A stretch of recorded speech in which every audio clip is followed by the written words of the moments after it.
త్రియేక దేవునికి నా హృదయపూర్వక వద్ర మరణాతలు మరణాత. అలాగే మరి మీ అందరికీ కూడా నా ప్రత్యేకమైన వందన మరణాతలు మరణాత. మరి ఈ సమయమునిచ్చిన అమ్మగారికి, అలాగే మరి నా తోటి మరి చెల్లి పాస్టర్ అమ్మగారికి నా హృదయపూర్వక వందన మరణాతలు మరణాత. మరి ఈ సమయం మాకెంతో విలువైందనే మేము భావిస్తూ ఉన్నాం. ఎందుకంటే మరి మీ యొక్క అమ్మగారు ప్రమీళ అమ్మగారు మరి ఎందుకు మమ్మల్ని ఇలాగ ప్రేమించారో తెలియదు, కానీ మీ దగ్గరకు నేను ఈ మందిరంలో స్త్రీల సభలకు వచ్చి నేను వాక్యం చెప్పాను. గుర్తుందంటారా మీకు ఎవరికైనా? మరి ఇలాగూ అనేకమైన పర్యాయాలు ఈ మందిరానికి రావడానికి దేవుడు ఎంతగానో కృప చూపించి నడిపిస్తూ ఉన్నారు. మరి ఈ దినము ప్రారంభ దినము కదండి, మీకు ఉపవాస కూడికలు ప్రారంభ దినము. మరి ప్రారంభ దినములో మనము ఎలాగూ ఏ ఉపవాసాలు చేయాలి, ఎవరెవరు ఉపవాసాలు చేశారు, ఇవన్నీ చక్కగా మనము విన్నాం. అయితే చెల్లి అని కాదు, కానీ తన గురించి ఒక మాట చెప్పాలని నేను ఆశపడుతూ ఉన్నాను. ఎందుకంటే తన జీవితంలో చాలా శ్రమలు, చాలా కష్టాలు తను అనుభవించింది. తన గురించి మేము ఎప్పుడూ గర్వంగా చెప్పుకుంటాం. ఎందుకు అంటే లోకరీతిగా తనకి ఆస్తులో కానీ ఐశ్వర్యంలో కానీ దేంట్లోని తనకి ఎప్పుడూ తక్కువ అనేది లేదు. కానీ ఆత్మీయ స్థితిలో శారీరకంగా తను చాలా శ్రమలు పడ్డది. ఆ చిన్న వయసులో అంత శ్రమ పడడం అనేది అది అసాధ్యమే. ఎందుకంటే నేను చెప్పడం చాలా తక్కువ. తను అనుభవించింది చాలా కష్టాలు. నాకు భర్త లేరు అనే ఒక విషయం తప్ప నేను ఎప్పుడూ తల్లిదండ్రుల దగ్గర ఎలాగున్నానో నా అత్త ఇంటి దగ్గర కూడా నేను అలాగే బ్రతికాను. కానీ తన స్థితి అలా కాదు. నేను ఇప్పుడు వాక్యం విన్నప్పుడు అదే అనుకుంటాను. ఎందుకంటే అనుభవించింది తను ప్రతిదీ. ఇప్పుడు ఆమె ఏమి మాట్లాడారో, ఏం తెలియపరిచారో అన్నీ అనుభవించింది. దేవుని సన్నిధిలో ఆమె కన్నీరు కార్చింది. మీరు నమ్మినా నమ్మకపోయినా అమ్మాయికి లౌకికంగా మాట్లాడడం తెలీదు. మనం నలుగురు కూర్చుని ఏదైనా లోకరీతిగా మనం మాట్లాడుకునేటప్పుడు ఆ మాటలు మన పక్కనే ఉంటుంది, వింటుంది కదా అనుకుంటాం, కానీ వినదు. లోకానికి సంబంధించిన విషయాలు ఏది కూడా తను వినదు. ఎందుకంటే వింటుంది అనుకుంటాం, ఎందుకంటే మన దగ్గరే కూర్చుంది కదా వింటుంది అనుకుంటాం. కానీ తర్వాత మనం అడిగితే అది తనకు చెప్పలేదన్నమాట. మనం ఏం మాట్లాడుకున్నామో ఏమీ చెప్పలేదు. అదే నువ్వు దేవుని గురించి ఏదైనా నువ్వు అడుగు, వెంటనే అమ్మాయి సమాధానం చెప్పగలే జ్ఞానాన్ని ఎక్కడ సంపాదించుకుందంటే దేవుని సన్నిధిలో. అమ్మాయి ప్రతి విషయంలో కూడా ఎలాగంటే, నన్ను సృజించిన వాడు నాకేమై ఉన్నాడు? భర్త అయి ఉన్నాడు. ఆ భర్త నన్ను పోషిస్తాడు. ఈ శారీరకమైన మరి వాళ్ళ మామయ్య గారు పెద్ద మన బైబిల్ విషయంలో చాలా ఉన్నతమైన స్థితి ఆయనకి అనుభవాలు. ఎందుకంటే ప్రౌదసాయి గారు అంటే పెద్ద పేరు. తర్వాత వారి కుటుంబంలో నుండి వారి చిన్న కుమార్ని మరి మా చెల్లికి చేయడం జరిగింది. మరి కొవ్వూరు శాలేమరాజు గారు అంటే మీ అందరికీ తెలిసే ఉంటుంది. గుంటూరు సభల్లో ఎక్కువగా భోజన వడ్డన గురించి చెప్తూ ఉండేవారు ఇదివరకు. మరి వారి యొక్క బావగారే. అయితే తన గురించి ఎందుకు ఈ మాట చెప్తున్నానంటే ప్రతీది తను అనుభవించింది. ఆ అనుభవంలో మేము చాలాసార్లు తన గురించి ఎన్నో ఆలోచనలు కలిగి ఉండేవాళ్ళం, ఏం చేయాలి ఏంటి అని. కానీ తను ఒకటే దేవుని మీద ఆధారపడ్డాది. ఎందుకంటే తనకి వివాహము అవ్వకముందే మా నాన్నగారు చనిపోయారు. తనకి వివాహం అయిన తర్వాత పెద్ద కుమారుడు పుట్టిన తర్వాత మా అమ్మగారు చనిపోయారు. ఇంకా మా ముగ్గురు పరిస్థితులు. ఎందుకంటే మా అమ్మగారు చనిపోయిన ఒక 6-8 నెలలకి మా ఆయన గారు చనిపోయారు. ఇంకెవరి బ్రతుకులు వాళ్ళు. మా ముగ్గురు మేము ఇప్పుడు అన్నయ్య వచ్చాడు కదా పైకి, పెద్దోడు, ఆడి తర్వాత నేను, నా తర్వాత మా చెల్లి. అంటే ఉపవాస కొడుకులు ఇది చెప్పకూడదు కానీ అంటే చెప్తా. ఎందుకంటే తను అనుభవించి వాక్యాన్ని చెప్తూ ఉంది. తను పాటిస్తుంది. ఉదయం 3 గంటలకి సన్నిధికి వెళ్ళాలంటే వెళ్తుంది. ఆ ప్రతి సమయము ఎవరితో గడుపుతుందంటే దేవునితోటే గడుపుతుంది. తను అంత గొప్ప ప్రార్థన అంతస్తు సంపాదించుకుని మరి దేవునిలో గొప్పగా ఎదుగుచు మరి చక్కని సంఘాలు ఇంచుమించు మరి దేవుని కృపను బట్టి వారు సంపాదించుకున్న మరి సంఘాలు ఇంచుమించు 9 సంఘాల వరకు దేవుడు వారికి ఇచ్చారు. మరి అలాగూ చక్కని సేవ జరిగిస్తూ, ఎందుకంటే ఈ ఉపవాస కూడికల గురించి ఎన్నో సంగతులు మరి మీరు ఇప్పటి వరకు విన్నారు. ఎందుకంటే ఇకనైనా ఇప్పుడైనా ఏం చేయాలంట? ఉపవాసం ఉండి ప్రార్థన చేయండి. అంటే గతించిన మరి జీవితాన్ని కాదు, ఇప్పుడైనా మన జీవితాలు ఏం చేసుకోవాలంటే మార్చుకోవాలి అని చక్కని విషయాలు, మరి చక్కని వర్తమానం మీరు విన్నారు. మరి నేను కూడా కొన్ని విషయాలు మీతో పంచుకోవాలని ఆశపడుతూ ఉన్నాను కనుక మరి వాక్యంలోనికి వెళదాము.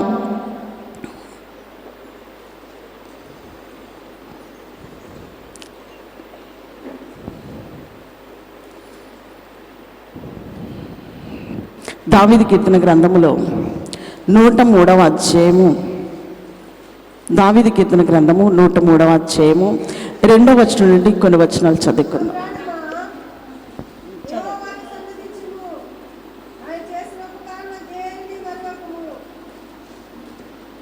ఇక్కడ చిన్ని ప్రార్థన.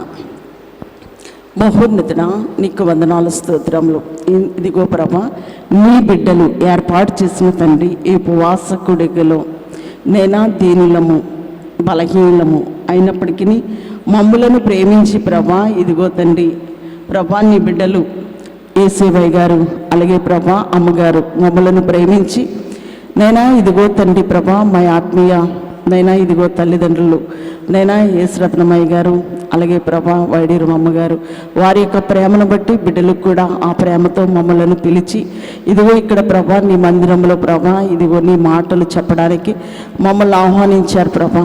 వచ్చిన మేము మా సొంత ఆలోచనలు కానీ సొంత తలంపులు కానీ మాలో ఉంటే తీసివేసుకుని ప్రభా, నీ పరిశుద్ధమైన వాక్కును ప్రభా, నీ పరిశుద్ధాత్మ ద్వారా అందుకుని నీ బిడ్డలకు అందింపగల జ్ఞానమును ప్రభా నాకు అనుగ్రహించండి ప్రభా. ఇదిగో మాట్లాడేవారు మీరు కాదు, నేను సెలవిచ్చారు కనుక ఈ దినము ప్రభా ఇంతవరకును నీ కుమార్తెను నిలబెట్టుకుని చక్కని విషయాలు నైనా మీరే తండ్రి బోధించారు ప్రభా. ఇప్పుడు ఇదిగో తండ్రి బలహీనురాళ్ళు ప్రభా నేను నిలబడి ఉన్నాను, మాట్లాడేవారు మీరు కాదు, నేను సెలవిచ్చిన ప్రభా. ఈ సమయంలో ప్రభా నీవే నీ బిడ్డలకు కూడి ఉన్న నీ బిడ్డలకు ఏ వాక్కు అవసరమయ్యినదో, ఏ వాక్కు ద్వారా ప్రభా నీ బిడ్డలకు ఆదరణ, ఏ వాక్కు ద్వారా స్వస్థత, ఏ వాక్కు ద్వారా సిద్ధపడతారో ఆ వాక్కులను మీరే అందించి నైనా మీరే బలపరిచి మహిమ పొందమని మా కొరకు మంచి బోధకుడిగా ఈ భూలోకంలోనికి వచ్చిన ప్రభు యేసుకి దాన్ని బట్టి వేడుకుంటున్నాం తండ్రి, ఆమేన్.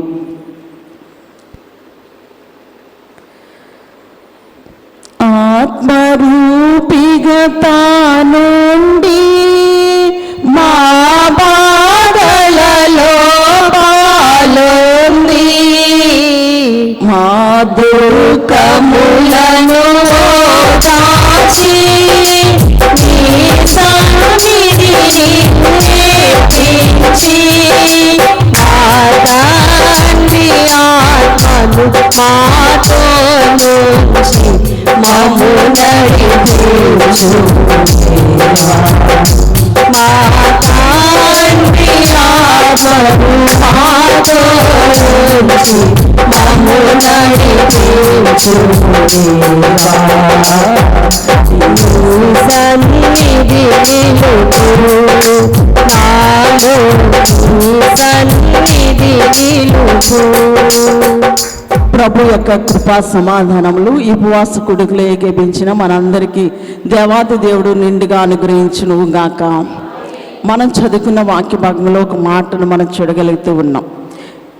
2వ వచనంలో మనం చూసినప్పుడు అంటాడు కదా, నా ప్రాణమా యెహోవాను సన్నతించుము, ఆయన చేసిన ఉపకారములు దేనిని మరవకము, ఆయన నీ దోషములన్నిటినీ క్షమించేవాడు, నీ సంకటములన్నిటినీ కుదుర్చేవాడు, సమాధుల నుండి నీ ప్రాణమును విమోచించేవాడు, కరుణా కటాక్షములను నీ కిరీటముగా ఉంచేవాడు. అండి ఇది ఏ కూడిక? ఉపవాస కూడిక.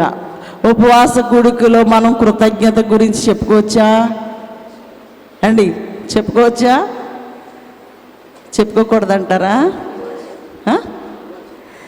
ఈ ఉపవాస కూడిక గురించి మరి ఇంతవరకు మీరు చక్కగా కొన్ని విషయాలు విన్నారు కదా. మరి కొన్ని విషయాలు నేను కూడా చెప్పాలని ఆశపడుతూ ఉన్నాను కనుక ఈ మాటను మనం చూద్దాం.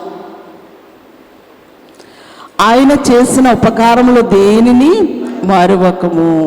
ఎవరు చేసిన ఉపకారాలు? ఎవరు చేసిన ఉపకారాలండి? దేవుని చేసిన ఉపకారాలు. ఎన్నో సంవత్సరాలు బట్టి మన యొక్క అయ్యగారు యేసురత్నం అయ్యగారు ఇక్కడ ఈ సంఘమును స్థాపించినప్పటి నుండి ఉపవాస కూడికలు జరుగుతున్నాయా, జరగట్లేదా? జరుగుతున్నాయి కదా.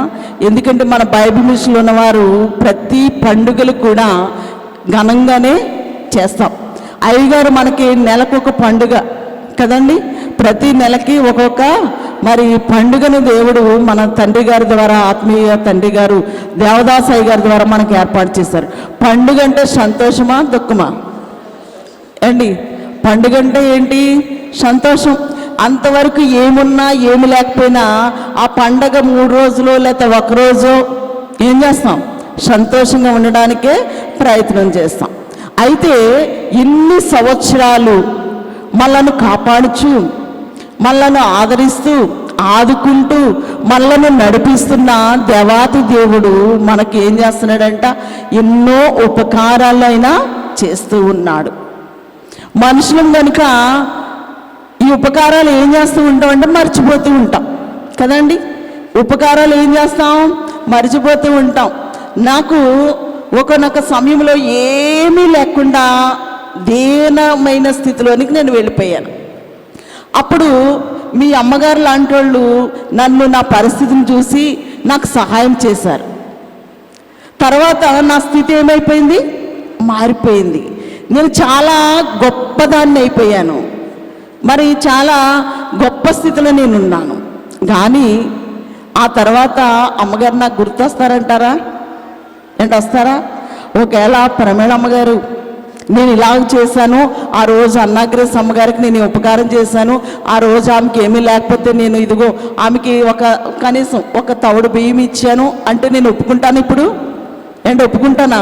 ఒప్పుకోను. ఎందుకంటే ఆ ఉపకారాన్ని ఏమనుకుంటానంటే, ఆవిడ ఇలా చెప్పింది అనుకోండి, అమ్మగారి గురించి నాకు బాగా తెలుసు, అప్పుడు ఆమెకి ఏమీ లేకపోతే నేను ఈ సహాయం చేశాను, అప్పుడు ఈ అమ్మగారు నాకు ఎలాగుంటుందో తెలుసండి, ఆ తవుడు బియ్యం ఇచ్చిన అమ్మగారు ఎలాగుంటుందండి నాకు దేవత. ఆ రోజు ఆ తవుడు బియ్యం ఆమె ఇవ్వకపోతే ఆ రోజు నాకేముండలేదు, భోజనము లేదు.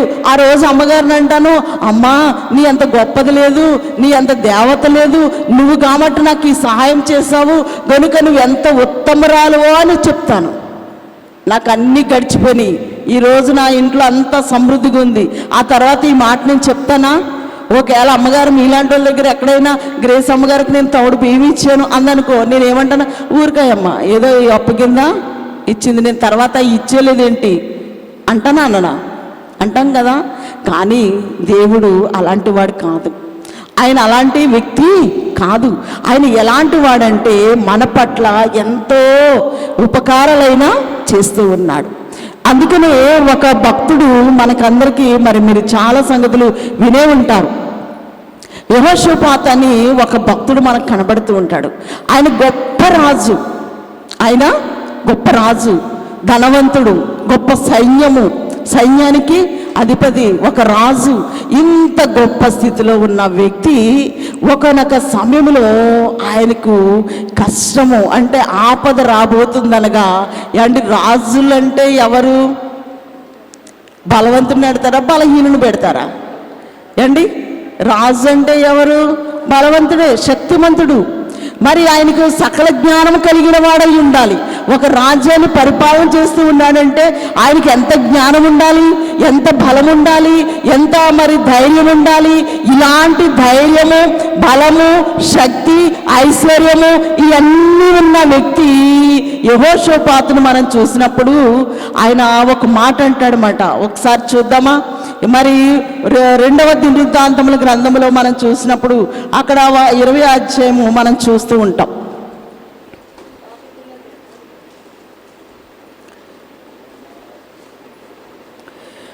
ఇక్కడ మనం చూస్తూ ఉంటే మొదటి వచనం నుండి మనం చూసినప్పుడు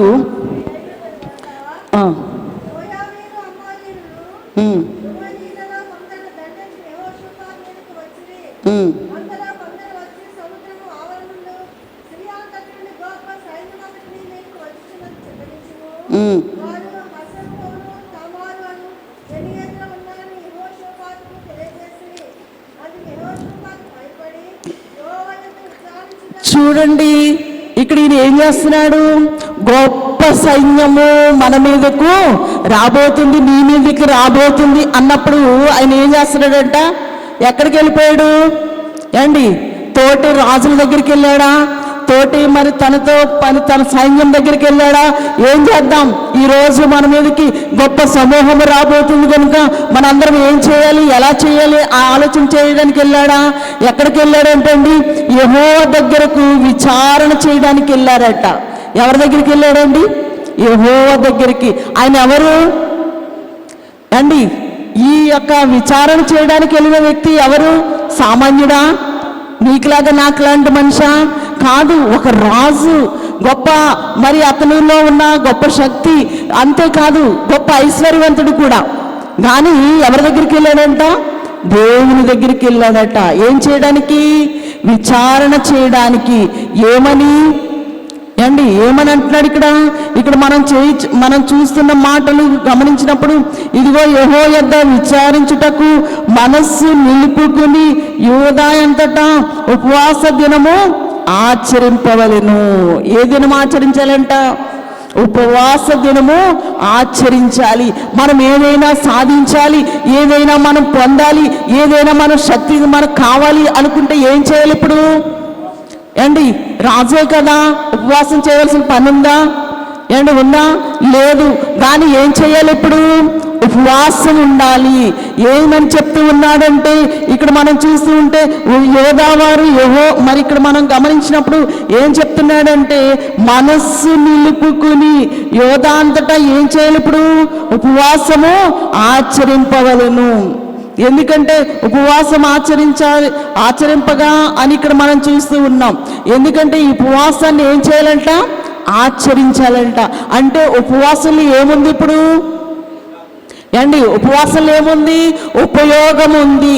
ఉపవాసంలో ఏముంది అంటే ఉపయోగం ఉంది. వారు గనులవ్వచ్చు. ఇందాక అమ్మగారు చెప్పారు కదా, మనం చూస్తూ ఉంటే యోనా గ్రంథంలో అంటాడు, వారు గనులైనా అవ్వచ్చు, ఎవరైనా అవ్వచ్చు. రాజులతో సైతము ఏం చేశారు? గోనె బట్ట కట్టుకుని ఉపవాసం ఉన్నారు. ఎందుకంటే గనులేమి గొప్పవారేమి అందరూ కూడా, పాలు త్రాగే పిల్లల కానించి పశువుల కానించి అందరూ కూడా ఏం చేస్తున్నారు? ఇప్పుడు ఉపవాసం ఉన్నట్లుగా అక్కడ మనం చూస్తూ ఉన్నాము. అంతేకాదు ఈ రాజు కూడా ఏం చేస్తున్నాడంటే, ఎప్పుడైతే గొప్ప సమూహము వారి మీదకి రాబోతుందో ఆ సమయంలో ఎవరి దగ్గరికి వెళ్ళాడంటే దేవుని దగ్గరికి వెళ్ళి విచారణ చేస్తూ అంటున్నాడు, ఇక మీదట మనం ఇప్పుడు ఏం చేయాలంటే ఉపవాసం ఉండాలి. ఏం చేయాలంటే జయించాలి అంటే ఏం చేయాలి? ఉపవాసం ఉండాలి. మనం జయించాలి అంటే, మనకు బలం కావాలంటే ఏం చేయాలి? ఉపవాసం ఉండాలి. ఉపవాసం ఉంటే బలం వస్తుందండి? నీరసం వస్తుందా ఉపవాసం ఉంటే ఏమొస్తుంది? నీరసమే వస్తుంది. దేనికి? శరీరానికి. ఉపవాసం ఉంటే శరీరం నీరసపడొచ్చేమో, కానీ ఆత్మ ఏం చేస్తుందంటే బలము పొందుతుంది. మరి నిజంగా జరిగిన సంఘటన ఒకటి మీతో పంచుకోవాలి. ఇప్పుడు మా చర్చిలో మొన్న 3 రోజుల ఉపవాస కూడికలు పెట్టాను. మా సంఘంలో ఒక అమ్మాయి ప్రతిసారి కూడా ఏం చేస్తుందంటే ఉపవాసం ఉంటూ ఉంటుంది. 40 రోజులు మోషే సన్నిధులకు ఉపవాసం ఉంటుంది, సిలువ జనాలకి ఉపవాసం ఉంటుంది. వారి భర్త తాగుబోతు. అయితే పాప మా అమ్మాయి అయినప్పటికీ కూడా ఇంటి దగ్గర చక్కబెట్టుకుని చర్చి దగ్గర కూడా చాలా పని చేస్తూ ఉంటుంది. చర్చి దగ్గర కూడా చక్కబెడుతూ ఉంది. అంతవరకు త్రాగినా కొంచెం పర్వాలేదు, బాగానే ఉంటాడు. కానీ 40 రోజులు మోషే సన్నిధులు ముగించుకుంది. మేము 40 రోజులు మోషే సన్నిధులు ఏం చేస్తామంటే 9వ తారీఖుతో 40 రోజులు పూర్తయిపోతాయి కదండి. ఆగస్టు 9వ తారీఖుకి మోషే సన్నిధులు పూర్తవుతాయి. ఆ రోజు ఏం చేస్తామంటే ఎంతమంది 40 రోజులు వచ్చారో వారు ఏంటంటే చిన్నపాటిగా విందును మేము సిద్ధపరచుకుంటాం. అంటే ఈ 40 రోజులు భోజనం చేయని వాళ్ళు ఉంటారు కనుక ఆ 40 రోజులు ఏం చేస్తామంటే అందరము కలిసి భోజనం ఏర్పాటు చేస్తాం. ఆ భోజనం తినకుండా ఆ రోజు పెద్ద గొడవ పెట్టేశాడు. పాప మా అమ్మాయి 40 రోజులు చేసింది, ఆ చివరి రోజు ఏం చేసింది? పోగొట్టేసుకుంది ఆ దీవెన. అప్పటి వరకు ప్రార్థనలో ఉంది, కానీ ఆ భోజనంని ఏం చేయడం లేదంటే తినకుండా మధ్యలో ప్రార్థన మధ్యలో పెద్ద గొడవ అయిపోయింది. ఆ అమ్మాయి ఇంటికి వెళ్ళిపోయింది. ఆ రోజు పోగొట్టుకుంది. మొన్న 3 రోజులు ఉపవాస కుడుకులు పెట్టాను. ఇది ఈ బాబు వచ్చాడు ఆర్కెస్ట్రా. అయితే లాస్ట్ రోజు ఫస్ట్ ప్రారంభం రోజు మొదలు ఆ అబ్బాయికి అసలు స్థిమితం లేదు. ప్రతిరోజు ఫుల్గా త్రాగేసి వస్తున్నాడు, ఏదో గొడవ పెడుతున్నాడు. అయినా అమ్మాయి అలాగే ఉపవాసం ఉంది. మంచినీళ్ళు కూడా 3 రోజులు కూడా మంచినీళ్ళు కూడా తాగలేదు. ఇది నిజంగా జరిగిన సంఘటన అన్నమాట. 3వ రోజు పెద్ద గొడవ మాట. ఇంట్లో టీవీలు, మంచాలు, కొంచాలు అన్నీ పగలగొట్టేస్తున్నాడు. ఏం చేయాలో తెలియక నేను మందిరంలో ఉండిపోయాను. మా అన్నయ్య నాకు కవర్ పెట్టాడు, ఇలా వచ్చింది కనుక నువ్వు ఏం చేయాలి, ఒకసారి స్టేషన్కి ఒకసారి ఫోన్ చేయన్నాడు. ఆ పాప దగ్గరికి వచ్చాను. అమ్మ నువ్వు భయపడకు అంతే. తన ప్రారంభంలో చెప్పాను నేను. అప్పుడు ఫస్ట్ రోజునికి వచ్చి చిన్న గొడవ అయింది. అమ్మ నీ నోటిని, అమ్మగారు చెప్పారు కదా, ఇప్పుడు నోటికి కూడా ఏముండాలంట, ఉపవాసం ఉండాలంట. కనుక నీ నోటిని ముందు నువ్వు కాపుదల చేసుకో, నీ నోటి ద్వారా ఏ మాట రానివి కన్నాను అన్నాక అమ్మాయి పాపం ఫస్ట్ రోజు నేను చెప్పిన మాట అమ్మగారు ఎప్పుడు ఇన్ని సంవత్సరాలు ఎప్పుడు చెప్పలేదు, ఈ మాట ఎందుకు చెప్పారు అనుకుని పాపం చాలా కాపుదల ఉంచుకుంది. 3వ రోజులైతే మీరు నిజంగా నమ్మరు కానీ అన్ని పగలగొట్టేస్తున్నాడు, ఏది మిగులుతలే. ఇక్కడ ఈ చుట్టుపక్కల ఏం చేశారంటే ఒకసారి స్టేషన్కి ఫోన్ చేయండి. అప్పుడు చెప్పాను, అమ్మాయి ఇప్పుడు సాతాను ఏమైంది, చెలరేగుతుంది. ఎందుకు, ఈమె ఏం చేస్తుంది, ఉపవాసం ఉంది. నేను బయటికి వెళ్ళి ఆ అమ్మాయికి చెప్పి, ఎందుకు చెప్తున్నాను విను, ఈ కొంతసేపు నువ్వు ఓర్చుకో, ఒక కొద్ది నిమిషాల్లో నువ్వేమైపోతాయి, నీ ఉపవాసం పూర్తయిపోతుంది. కనుక ఆ తర్వాత పరిస్థితిని మనం తర్వాత చూడొచ్చు. కానీ ఇప్పుడు సాతాను ఏంటంటే అది నిన్ను ఏం చేస్తుందంటే ఇప్పుడు పడగొట్టేయాలి, నీ ఉపవాసాన్ని ఏం చేయాలి, భంగం చేయాలనుకుంటుంది. కనుక నువ్వేం చేస్తావంటే ఈ కొంతసేపు ఈ రాత్రి అంతా నువ్వు ఓపిక పట్టమ్మా. ఈ రాత్రి అయిపోతే ఏమైపోయింది, ఉపవాసం పూర్తయి. ఈ రాత్రి ఓపిక పట్టింది, తెల్లారి నుంచి అతను బాగున్నాడు, అసలు తాగట్లేదు. ఇప్పుడు ఇంచుమించు మాకు వారం పైన అయిపోయిందేమో ఉపవాసాలు జరిగి, వారం అవుతుంది. ఇప్పటికి మళ్ళీ అతను దాని జోలికి వెళ్ళలేదు. ఎందుకంటే మనం ఎప్పుడు ఉపవాసం ఉంటామో, ఎప్పుడు మనం పట్టుదల కలిగి ఈ 3 దినాలు ఇలా ఉండాలనుకుంటామో ఏదో ఒకటి మనల్ని ఏం చేస్తుందండి, శోధిస్తూ ఉంటుంది. ఏదో ఒకటి మనల్ని ఏం చేస్తుందంటే క్రిందకి దించడానికి చూస్తూ ఉంటుంది. మనం ఎక్కడికి వెళ్ళాలనుకుంటున్నాం, పైకి వెళ్ళాలి, మన స్థితి ఎదగాలి, మన జీవితం వర్ధిల్లాలి అని మనం ఆశపడుతూ ఉంటే సాతాను ఏం చేస్తాడు తెలుసా, నిన్ను ఎప్పుడైతే నువ్వు ఉపవాసంలో ఉన్నావో, ఎప్పుడైతే నువ్వు దీక్షలో ఉన్నావో ఆ దీక్షను చెడగొట్టడానికి ఎక్కడో ఉండడంట. అందుకే అయ్యగారు కూడా రాశారు చక్కని కీర్తన కదండి. అమ్మగారు బాగా పాడతారు, మీ అమ్మగారు. ప్రక్కనే ఉన్నాడు పగవాడు, మన చెంతకే చేరాడు శనిగాడు. ఆడు ఏం చేస్తాడంటే నువ్వు ఎప్పుడైతే మంచిగా ఉండాలి, ఎప్పుడైతే నువ్వు పట్టుదల కలిగి నేను ఈ పని చేయాలి, ఈ పని నేను సాధించాలి, ఈ పనిని నేను నెరవేర్చాలి అనుకుంటావో అప్పుడే సాతాను నీ ఏం చేస్తుందో తెలుసండి, మన ప్రక్కన ఉన్న వారిలో భర్తలు అవ్వచ్చు, భార్యలు అవ్వచ్చు, పిల్లలు అవ్వచ్చు, లేదా మన ప్రక్కనున్న పక్కింటి వారు అవ్వచ్చు, లేదా మన ఇరిగింటి వారు అవ్వచ్చు, ఎవరొకరి ద్వారా ఏం చేయాలంటే నీ యొక్క దీక్షను ఏం చేయాలనుకుంటుంది, పాడు చేయాలనుకుంటుంది. ఎందుకంటే ఉపవాసంలో ఏముంది అన్నారు అయ్యగారు ఏండి, దేవదాస్ అయ్య గారు చెప్పిన మాట ఏంటి, ఉపవాసము అనగా ఉపయోగం ఉంది. అది దేని కొరకు ఉపవాసం ఏండి? ఈ ఉపవాస గుడుకులు మీ అమ్మగారు ఎందుకు పెట్టారు, మన కుటుంబం యొక్క క్షేమం కొరకు, వృద్ధి కొరకు రోదన చేయాలి కదా. మన కుటుంబాల కొరకు ఏం చేయాలి, రోదన చేయాలి. ఈ 3 దినాలు ఇంటిగా నుండి నేను 3 దినాలు ఇలా చేయగలుగుతానంటే చేస్తామా, చేయలేం. కానీ దేవుని మందిరంలో ఆ పనిని మనము చేయగలుగుతాం. కనుక మరి మీ అందరి కుటుంబాలు క్షేమంగా ఉండాలి, వృద్ధి పొందాలి, మరి రాకడకు సిద్ధపడాలి అనే ఉద్దేశంతో. ఎందుకంటే మీరు అనుకోవచ్చు ఉపవాస కుడుకులే కదా అనుకోవచ్చు, కానీ ఎంత ఖర్చు అవుతుందో తెలుసా ఏంటి, ఎంత ఖర్చు అవుతుందో తెలుసా, చాలా ఖర్చు అవుతుంది. మీరైతే తినకపోవచ్చు, మరి వచ్చిన మమ్మల్ని ఏం చేస్తారు, ఉపవాసం ఉండి పంపుతారా మీ అమ్మగారు ఏంటి, మరి చాలా ఖర్చు అవుతుంది. కానీ అంత ఖర్చు అయినా అవన్నీ భరించి నా సంఘమంతా, నా సంఘ బిడ్డలందరూ, మరి ఎందుకంటే శారీరకంగా మాకు బిడ్డలు ఉండొచ్చేమో కానీ మీరు అందరూ ఎవరు, ఆత్మీయ బిడ్డలు. మీరు వృద్ధిలో ఉంటే, మీరు క్షేమంగా ఉంటే, మీరు సంతోషంగా ఉంటే ఎవరికి ఆనందం ఏమండి, ఎవరికి మన పిల్లలు బాగున్నారు, మంచి చదువులు చదువుతున్నారు, మంచి ఉన్నతమైన స్థితికి వెళ్ళారు అంటే ఎవరికి ఆనందం? తల్లిదండ్రులకే కదా. మరి అలాగే మీరు అందరూ కూడా బాగున్నారు అంటే ఎవరికి సంతోషం? అంటే మీ అమ్మగారికి, అయ్యగారికి ఆనందం కనుక ఇలాంటి కూడికలు ఏర్పాటు చేస్తూ ఉన్నారు. అలాగే ఈ యొక్క యెహోషాపాతు కూడా మనం చూస్తూ ఉంటే గొప్ప సైన్యం ఉంది, కానీ ఈ సైన్యాన్ని బట్టి అతను విరవీగిపోలేదు. ఈ సైన్యాన్ని బట్టి నేను గొప్పవాడిని కదా అనుకోలేదు. ఎక్కడికి వెళ్ళాడు? ఎవరి దగ్గర విచారణ చేస్తూ ఉన్నాడు? దేవుని దగ్గర విచారణ చేస్తూ ఉన్నాడు. అయ్యా ఇదిగో నాకేం సరిపోదంటే బలము సరిపోదు. మనం చూస్తూ ఉన్నప్పుడు కొన్ని విషయాలు ఇక్కడ మనం చూడగలుగుతాం.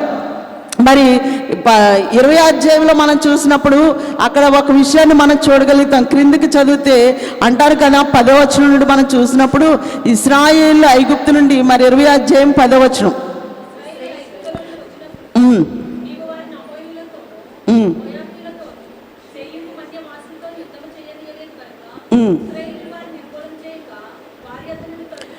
చూడండి, వారికి గొప్ప శ్రమ వచ్చింది, గొప్ప ఆపద వచ్చింది.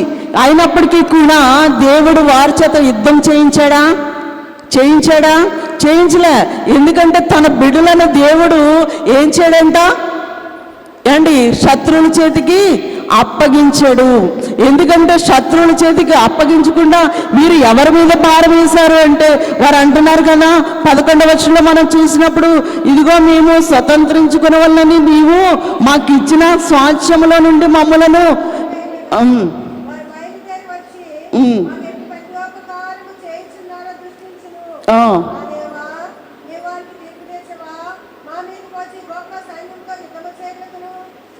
చూడండి వారు ఏమంటున్నారంటే, యెహోషాపాతు ఎలాగ ప్రార్థన చేస్తూ ఉన్నాడంటే, ఇదిగో మా దేవా, ఇదిగో మరి మేము ఏం చేస్తున్నాము అంటే, ఇదిగో మా దేవా నీవు వారికి తీర్పు తీర్చవా? మరి మా మీదకి వచ్చి ఈ గొప్ప సైన్యంతో యుద్ధము చేయటకు మాకు శక్తి చాలదు, మేమేమి చేయటకును మాకు తోచటం లేదు. చూడండి ఎవరి మీద ఆధారపడ్డాడు ఇప్పుడు? ఎవరి మీద ఆధారపడ్డాడు? చూడండి, చాలాసార్లు మనం అనుకుంటాం, మనము ఎదుటివారు ఎవరైనా మన మీదకి వచ్చినప్పుడు సరే వాడు ఒక మాట అంటే, వాడు 2 మాటలు అంటే నేను ఒక మాట అయినా అనలేమా అనుకుంటాం. అనుకోమండి. లేకపోతే వాడు ఒక దెబ్బ కొడితే, వాడు 10 దెబ్బలు కొడితే మనం ఒక దెబ్బ అయినా కొట్టలేము అనుకుంటాం. అలాగ అనుకోవచ్చు రాజు. అనుకోవచ్చా? అనుకోకూడదా? ఎందుకంటే అతను రాజు, అతనికి ఒక సైన్యం ఉంది, ఒంటరివాడు కాదు, మరి అనాది కాదు. అతనికి ఒక సైన్యము, ఒక రాజ్యము, ఒక పరిపాలన ఇన్ని ఉన్నవాడు యెహోవా దగ్గరికి వెళ్ళి విచారణ చేసి, అయ్యా ఇదిగో మా దేవా మాకు శక్తి సరిపోదు గనుక ఏం చేయాలో కూడా నాకేం చేయట్లేదు, తోచడం లేదు గనుక మరి నీకే నేను అప్పగించుకుంటున్నాను అని చెప్పాడు. చెప్పగానే దేవుడు ఏం చేశాడండి? అక్కడ గొప్ప కార్యాన్ని చేశాడు. ఆ శత్రువులు ఎలా వచ్చారో అలాగే వెళ్ళిపోయారు. ఈ ఉపవాస కూడికలో కూడా నువ్వు దీక్ష ప్రారంభించావు ఈ దినము.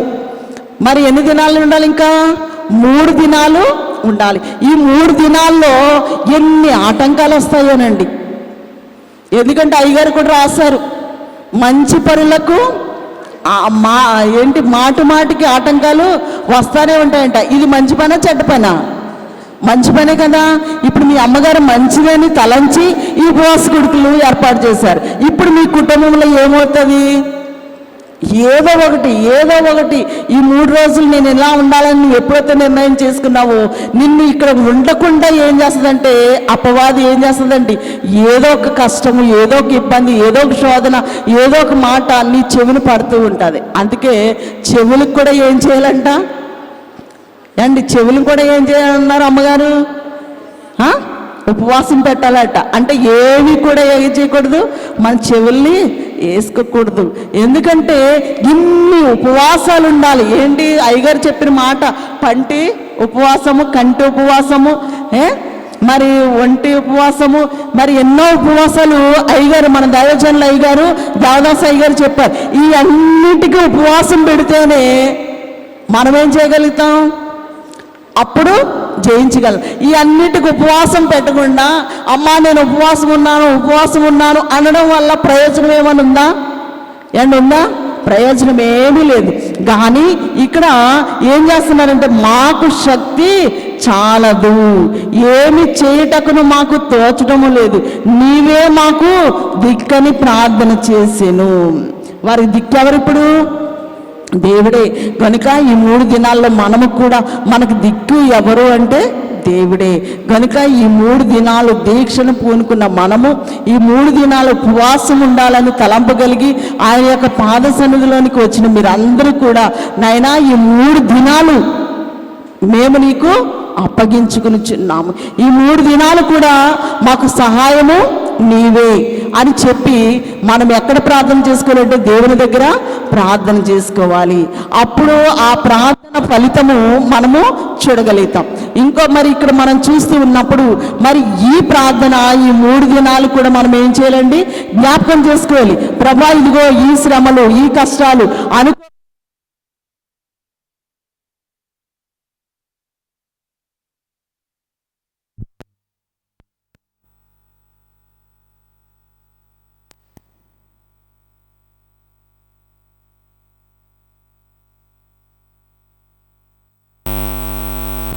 అంటే ఆయన చేసిన ఉపకారంలో ఏం చేయకూడదటండి?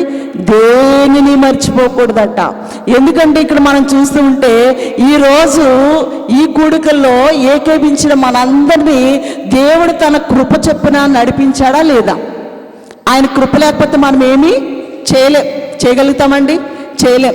నేను రాత్రి పడుకునేటప్పుడు అనుకుంటాను, నాయనా రేపు ఉదయం లేవగానే నేను ఇది చేయాలి అది చేయాలి ఇలా ఉండాలి అలా ఉండాలి అనుకుంటాను.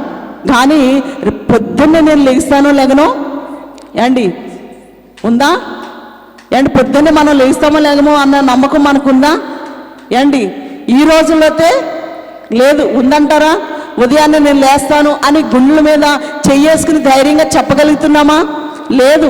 ఎందుకంటే ఎప్పుడు ఏది సంభవించినా మనము ఎరగము. కనుక ఉన్న దానిని బట్టి మనం ఏం చేయాలి అంటే ప్రభుని స్తుతించేవారిగా ఉండాలి.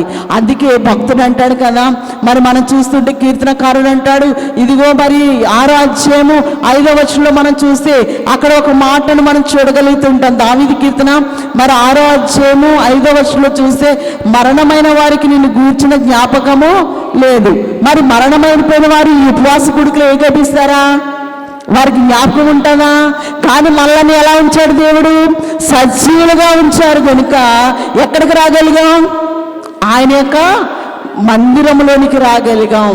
కనుక ఇదిగో మరణమైపోయారు చాలా మంది, కానీ మనల్ని సజీవులుగా ఉంచారు. కనుక ఉపకారి అనే దాని కీర్తనలో దైవజనులు ఒక చక్కని చరణం రాశారు. ఎందుకంటే నన్ను బ్రతికించావు కనుక నీ గురించి నేను ఏం చేయగలుగుతాను? నిన్ను గానములు చేయడానికే నువ్వు నాకేమిచ్చావు? జీవాన్ని ఇచ్చావు, మరి నన్ను సజీవునిగా ఉంచావు అని అయ్యగారు చక్కని చరణం రాశారు. ఎందుకంటే నీవు నన్ను బ్రతికించావు కనుక నేను నిన్నేం చేయగలుగుతాను? గానం చేయగలుగుతాను. అందుకే దావీదు కూడా అంటాడు ఒకసారి, ఇదిగో నిన్ను స్తుతించిన కనుక నువ్వు నన్ను జీవింప చేస్తున్నావు కనుక నేను నిన్ను స్తుతించగలుగుతూ ఉన్నాను.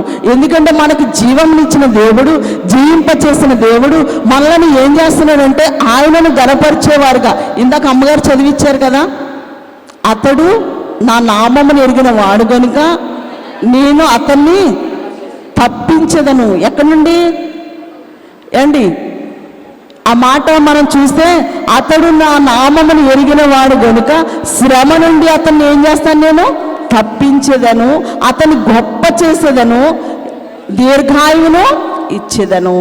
ఎందుకంటే ఆయనను ఎరిగిన వారమై ఉంటే, ఆయనను ఘనపరిచేవారిగా ఉంటే మనకు వచ్చే శ్రమల నుండి ఎవరు తప్పిస్తారంట? ఎవరు తప్పిస్తారండి? ఆయనే మనలను తప్పిస్తాడు. అందుకనే ఇక్కడ మనం చూస్తూ ఉంటే కొన్నిసార్లు మన కుటుంబాల్లో ఎన్నో కష్టాలు వస్తూ ఉంటాయి కదండి. మరి చాలాసార్లు మీరు వినే ఉంటారు కదా మరియా మార్తల గురించి. మరి వారు అంటారు, అయ్యా నువ్వు ఇక్కడ ఉంటే మా తమ్ముడు ఏమవ్వకపోను, చనిపోకు. అలాగే ఒక వ్యక్తిని మనం చూద్దాం. ఎవరు అంటే యాయీరు అనే ఈ వ్యక్తి ఒక సైన్యానికి అధిపతి ఉన్న ఈయన యేసు ప్రభు వారి దగ్గరికి వచ్చి, అయ్యా అయ్యా, ఇదిగో నాకు ఇంచుమించు 12 సంవత్సరాల వయసు కలిగిన నా కుమార్తె ఏమైపోతుంది, చావసిద్ధంగా ఉంది కనుక నీవు ఎక్కడికి రావాలి, నా ఇంటికి రావాలి అని చెప్తున్నప్పుడు అప్పుడంట యేసు ప్రభు గారు ఒక్కరే వెళ్తున్నారా ఒక్కరే ఉన్నారా? గొప్ప సైన్యం ఉందంటండి, కిక్కిరిసిపోయినంత జనం ఉన్నారట, వీరితో వెళ్తూ ఉన్నారు. మరి ఇంత కిక్కిరిసిపోయే జనం ఉన్నప్పుడు గబగబా వెళ్ళిపోగలుగుతారా? వెళ్ళలేరు కదా, మరి వెళ్తూ ఉన్నారంట. ఈ శతాధిపతి లేకపోతే ఈయన ఈ యాయీరు, ఇదిగో ప్రభా నువ్వు త్వరగా రా, ఇదిగో నా కుమార్తె సావసిద్ధంగా ఉంది అని యేసు ప్రభు వారిని అడుగుతూ ఉంటే ఈలాగా ఏం జరిగింది అక్కడంటే, ఒక స్త్రీ వచ్చిందంటండి. వచ్చి ఏం చేసింది ఆయన వస్త్రం సెంగి ముట్టుకుందంట. ముట్టుకోగానే యేసు ప్రభు అక్కడ ఆగిపోయి, ఇదిగో నా ప్రభావం బయటికి వెళ్ళింది అంటున్నాడు. ఇక్కడ యాయీరుకి ఎలాగుంది ఇప్పుడు? యాయీరు ఏం చేస్తున్నాడు? ఈయన ఎప్పుడైతే గబగబా వస్తాడో నా కుమార్తె బ్రతుకుతుంది, ఈయన ఇంకా ఇక్కడ లేట్ చేస్తున్నాడు అనే ఆలోచన పాపం ఈయన కలిగి ఉన్నాడు. కానీ ఇక్కడ మనం చూస్తూ ఉంటే యేసు ప్రభు ఏం చేస్తున్నాడు? ఇదిగో నా ప్రభావం వెళ్ళింది, అది నాకు తెలియాలి. పేతురు అంటున్నాడు, అయ్యో ప్రభా కిక్కిరిసినట్లుగా ఉన్నారు, మరి ఇంతమంది నిన్ను ఎవరొకరు పట్టుకుంటూ ఉన్నారు, ముట్టుకుంటూ ఉన్నారు, రాసుకుంటూ ఉన్నారు, మరి నువ్వు ఇలాగడిగితే నువ్వేం చెప్పగలుగుతావు? నేనే అనేకమైన సార్లు నిన్ను తాకాను అని పేతురు అంటున్నాడు. కానీ ప్రభు ఏమంటాడు? లేదు నా ప్రభావం వెళ్ళింది అంటున్నాడు. లేదు ప్రభా, ఎంతోమంది మేము నిన్ను ముట్టుకుంటున్నామయ్యా, మరి నువ్వు ఇలా మాట్లాడితే మేము ఏం చేయగలుగుతాం అని పేతురు అంటుంటే అప్పుడు ఈమంటుంది, ఇంకా ఇది నేను మరుగు చేయలేను, ఎందుకంటే ఆయనకు మరుగైనది ఏది లేదు. ఎవరికి మరుగయ్యి?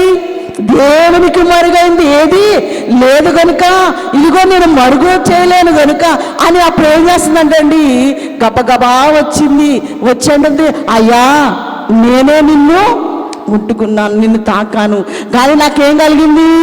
స్వస్థత కలిగింది అని చెప్పి ఆమె చెప్తుంది. ఇక్కడ ఇంతలో ఇంత సంభాషణ జరిగేటాడికి ఏం జరిగిపోయిందంటే, అక్కడ ఆమె కుమార్తె యాయీరు కుమార్తె ఏమైపోయింది? చనిపోయింది. ఆ అధిపతి దగ్గర నుండి, ఆ గృహం దగ్గర నుండి ఒక అతను వచ్చి అన్నాడు, అయ్యా ఇంకా అవసరం లేదు, ఈయన రావాల్సిన పనేమీ లేదు, ఎందుకంటే ఆమె ఏమైపోయింది? చనిపోయిన తర్వాత ఇంక ఈయన వచ్చి ఏం చేస్తాడు? చనిపోయిన తర్వాత ఇంకేమైనా ప్రయోజనం ఉందంటారా? లేదు. అందుకని ఇంక నువ్వు ఈయనేమి రామ్మని నువ్వు పిలవనవసరం లేదు అని చెప్తూ ఉంటే అప్పుడు అంటాడు ఈయన, నువ్వు ఏం చేయకు, భయపడకు, నీవు మాత్రం ఏమించాలి? నమ్మిక ఉంచి చాలు, నువ్వు మాత్రం ఏం చేయొద్దు, భయపడద్దు, నమ్మిక మాత్రమే ఉంచు. ఆ నమ్మిక చెప్పండి నీకేం జరుగుతుంది? అక్కడ గొప్ప కార్యం జరుగుతుంది. ఈ 3 దినాలు ఉపవాస కూడుకల్లో మరి ఏకీభవించబోచున్న మీరందరూ కూడా ఈ మొదటి దినాన్ని ఒక నమ్మిక ఉంచుకోండి. మీ కుటుంబంలో ఎలాంటి సమస్యలు వచ్చినా, ఎలాంటి ఇబ్బందులు వచ్చినా, ఎలాంటి కష్టం వచ్చినా, మరణకరమైన తెగుళ్ళు మిమ్మల్ని ఆవరించి ఉన్నా నీ నమ్మిక వస్తే కనుక యేసు ప్రభు ఏం చేస్తాడు? నీకు స్వస్థత ఇస్తాడు. యేసు ప్రభు నీకేమిస్తాడంటే నెమ్మదిని ఇస్తాడు. ఆయన ఈ లోకమునకు నెమ్మది ఇవ్వడానికి ఆయన ఈ లోకంలోనికి వచ్చాడు కనుక. ఎందుకంటే ఎప్పుడైతే నువ్వు ఆయన బ్రతిమాలుతూ ఉంటావో, ఆయనను నువ్వు ఎప్పుడైతే ఆయనకు కౌరు పెడతావో అప్పుడే శ్రమలు ఎక్కువ రావచ్చు. అండ్ రాలేదా? అంతవరకు ఎప్పుడు పడితే అప్పుడు ఎక్కడికి వెళ్ళిపోయాడు ఆయన? ఎక్కడికి వెళ్ళేవాడు? మరియా మార్తల ఇంటికి వెళ్ళేవారు. మరి మా తమ్ముడు సావసిద్ధంగా ఉన్నాడు, రావయ్యా అని కౌరు పెట్టారా లేదా? మరి ఇత్తప్పుడు అంత మాట వెళ్ళి అయినా మరి కౌరు పెట్టినప్పుడు వెంటనే వెళ్ళాలా వెళ్ళక్కర్లేద్దా? మనమైతే అనమా? మీ అమ్మగారు అప్పుడప్పుడు వచ్చి మిమ్మల్ని దర్శించి మీకు ఏదైనా బలహీనంగా ఉన్నప్పుడు ఆవిడ ఏదో పనిలో ఉండి రాకపోతే ఏమంటారు? ఉత్తప్పుడు అంత మాట వచ్చేసింది, అమ్మాయి ఎలా ఉన్నావు అన్నది. కానీ ఇప్పుడు ఏం చేస్తుంది? కనీసం నాకు ఒంట్లో బాగోలేదని తెలిసినా సరే, నేను తెలియపరిచినా సరే ఆవిడ ఏం చేయట్లేదు, రాలేదు అంటామా అనమండి? అంటాం, అది మన నైజం అది. కానీ ఇక్కడ ఈ యొక్క మరియా మార్తల దగ్గరకు అంత మాట తరచుగా వెళ్ళి, అక్కడే నాకు విశ్రాంతి, ఆ ఇల్లే నన్ను ఆదరించేది, ఆ ఇల్లే నాకు నెమ్మదిగా ఉంది అని చెప్పిన ప్రభు ఈరోజు ఆయన బాగోలేదు అని కబురు పెట్టినా సరే విని అన్నట్లుగా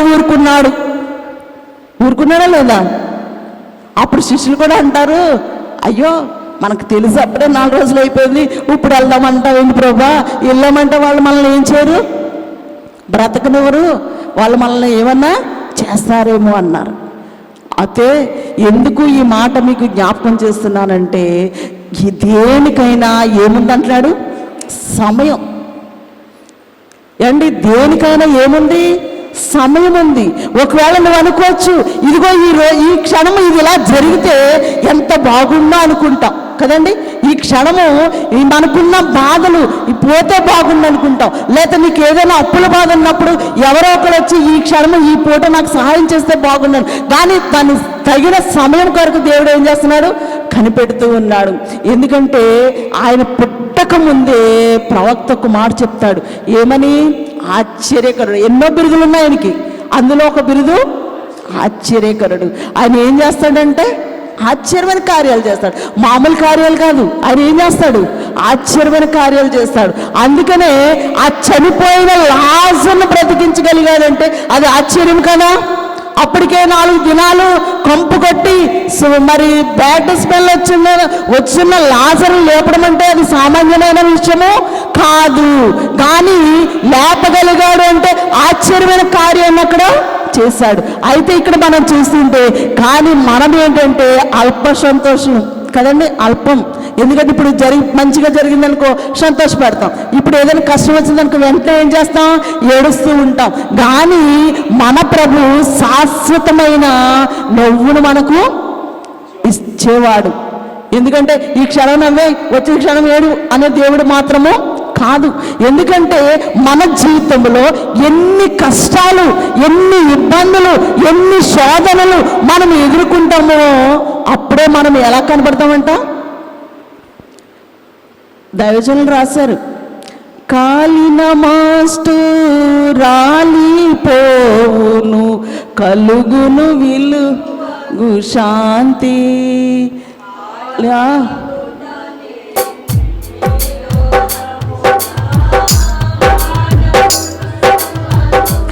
ఎందుకంటే కాలిన మస్టు రాలిపోతేనే ఏం కలుగుతుందంట, విలువగు కాంతి. కాంతి రావాలంటే ఏమవ్వాలి, మస్ట్ అంతా రాలిపోవాలి, ఆ బూడిదంతా రాలిపోవాలి, దానికి ఉన్న కళంకమంతా రాలిపోతేనే అది ఎలా కనపడుతుందంట, విలువైన కాంతిని ఇస్తూ ఉందంట. కనుక విలువైన కాంతిని మనము పొందాలి అంటే ఏముండాలి, మనలో ఉన్న మస్ట్ అంతా రాలిపోవాలి. నిజంగా మనము అంత భక్తిగా ఉన్నామనుకోండి, మీరు చాలాసార్లు వినే ఉంటారు ఒక కథ. ఒక తండ్రి కొడుకులు ఇద్దరు వెళ్తున్నారంట. వెళ్ళేటప్పుడు వారితో పాటు ఏం చేస్తున్నారంటే ఒక గాడిదని తీసుకుని వెళ్తూ ఉన్నారట. గాడిదని తీసుకుని వెళ్తూ ఉంటే ఈ తండ్రి అనుకున్నాడంట, పోన్లే గాడిది మనతో వస్తుంది కనుక దీని మీద నా కొడుకుని కూర్చోబెడదాంలే అనుకుని ఏం చేశాడంటండి, కొడుకుని కూర్చోబెట్టి తీసుకుని వెళ్తూ ఉన్నాడంట.